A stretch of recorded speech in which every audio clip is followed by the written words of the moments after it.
Hello guys, আসসালামু আলাইকুম। চলে আসলাম আজকে বিকাল বিকাল হাঁটতে। তো আসলে বিকালে হাঁটাটাই মজাই আলাদা।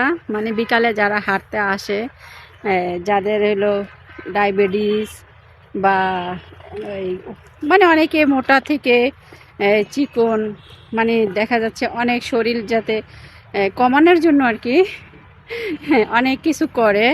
তো আমি আসছিল কাজে, আসলে কাজ করতে পারি না অনেক দিন। তো আসলাম, আইসা দেখতাছি যে এই এলাকাটা পুরা পরিষ্কার হয়ে গেছে। অনেক দিন আগে দেখা গেছিলাম এখানে ধান ক্ষেত ছিল, আমি যে একটা ধানের ভিডিও বানাইছি, ওইটা অবশ্য এখনো সারি নাই, আছে। তো একদম মানে জায়গাটা এত সুন্দর লাগতাছে কি বলবো। আমি কিন্তু তার মাঝখান দিয়ে হাঁটতাছি, মানে এখন কিন্তু সন্ধ্যা সন্ধ্যা প্রায়, খুবই ভালো লাগতাছে জায়গাটা। তো ভাবলাম যে যেহেতু এতদিন দেখাইছি ধান ক্ষেত, ধান ছিল, ঠিক আছে, তখন কিন্তু অন্যরকম ছিল। আর এখন দেখো কত সুন্দর, মানে এই যে যা বলে না মানুষ, যে যদি একটা জায়গা কি বলে সুন্দর করে রাখা হয় তাহলে কিন্তু ঝকঝকা ফক ফোকা লাগে। তা আমার কাছে কিন্তু আজকে ওরকমই মনে হচ্ছে যে একদম ঝকঝকা ফক ফোকা, ঠিক আছে। এই চারদিকটা দেখো, এগুলা দিয়ে মানে ধান ক্ষেত দিয়ে কিন্তু ভরা ছিল, ঠিক আছে, ওই মাথা থেকে এই মাথা।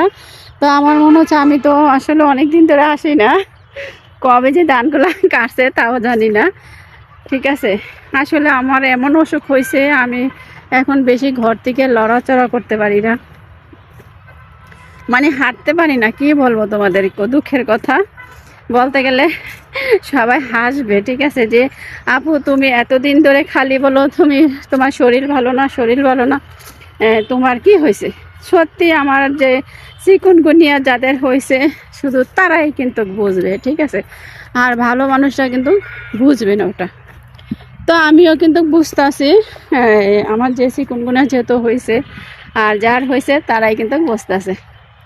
আর একটু হালকা হালকা বাতাসও আছে, ঠিক আছে, কিন্তু খুবই ভালো লাগতেছে, পরিবেশটা অনেক ভালো লাগতেছে।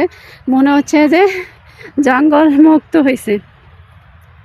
একটা জঙ্গল থাকলে যেরকম মানুষ বলে না, জঙ্গল হয়ে আছে ভালো লাগতেছে না, কিন্তু এখন ধান ক্ষেতগুলা, মানে ধানগুলা সব কেটে ফেলছে, আর জায়গাটাকে কি বলে চাষ দিছে, ঠিক আছে, হয়তো এখন অন্য কিছু এখানে লাগাবে, ঠিক আছে।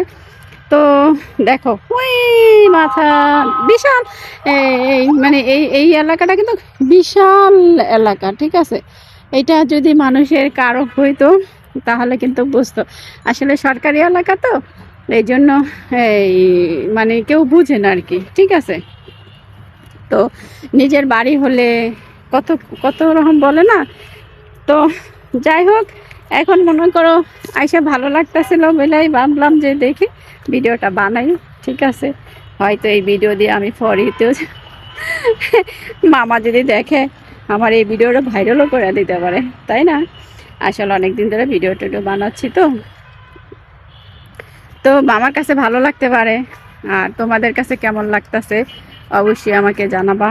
আর এখান থেকে আমার একটু মাটি নেওয়া দরকার ছিল, এই একটু গাছ টাছ লাগানোর জন্য। আসলে এরকম মাটি কিন্তু পাওয়া যায় না, ঠিক আছে। আজ এইখানেও একটা মাটি করে রাখছে, খাত করে রাখছে, জানি না এই মাটিগুলা কি করব। দেখি তো, এই যে